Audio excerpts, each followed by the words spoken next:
अस्सलाम वालेकुम नाज़रीन, मैं हूं आपका होस्ट मोहम्मद नवीद और आप देख रहे हैं 68 न्यूज़। नाज़रीन, मुल्की हालात के हवाले से आपसे चंद बातें शेयर करने के लिए आया हूं। मुल्क की सियासी सूरत हाल इस वक्त अच्छी नहीं है।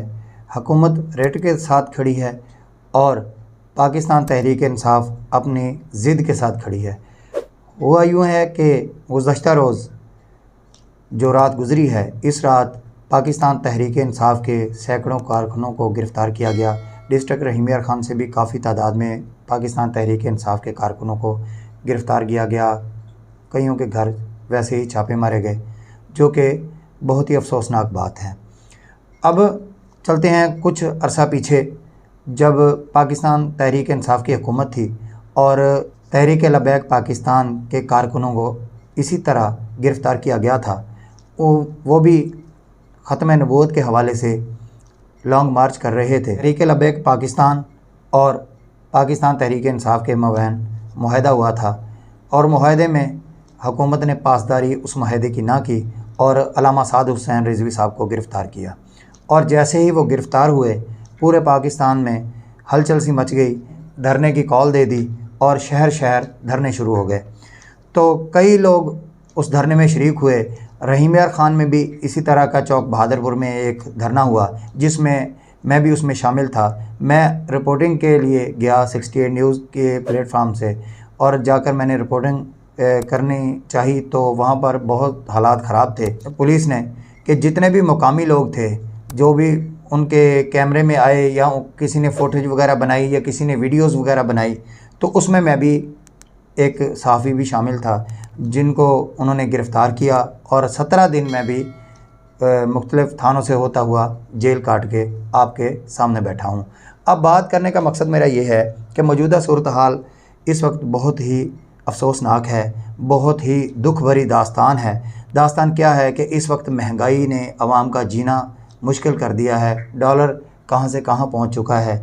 अभी पाकिस्तान तहरीक इंसाफ और पाकिस्तान मुस्लिम लीग नून और मिक्स हुकूमत है और इन्होंने इस वक्त जो सूरत हाल है, ये दोनों पार्टियाँ बल्कि सारी पार्टियाँ जो हैं वो गरीब आवाम का कोई नहीं सोच रहा, पाकिस्तान का कुछ नहीं सोच रहा, कोई नहीं सोच रहा। इस वक्त सिर्फ़ और सिर्फ बयानबाजी पर काम चल रहा है और पाकिस्तान तहरीक इंसाफ के जो लोग हैं वो बयानबाजी कर रहे हैं और उनका जवाब जो है वो दे रहे हैं मुस्लिम लीग नून के जो वज़रा हैं।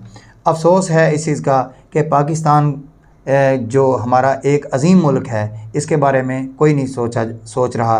पाकिस्तान तहरीक इंसाफ की हुकूमत ने जब धरने की कॉल दी TLP ने, तो इन्होंने सड़कों को ब्लॉक किया, कारकुनों को गिरफ़्तार किया और इज़्ज़तों यानी कि घरों में छापे मारे गए और ये भी नहीं ख्याल रखा गया कि वहाँ पे उनके बच्चे भी होंगे। उन्होंने बहुत यानी कि अफसोसनाक वाक़या अभी जो है क्या बताऊँ आपको कि जिस तरह की कंडीशन थी।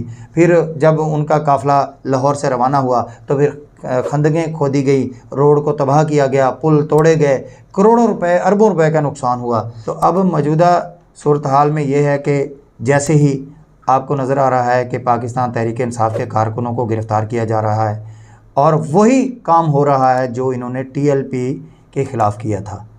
वही बयानबाजी जारी है, वही इनके रास्तों पर रुकावटें खड़ी की हुई हैं।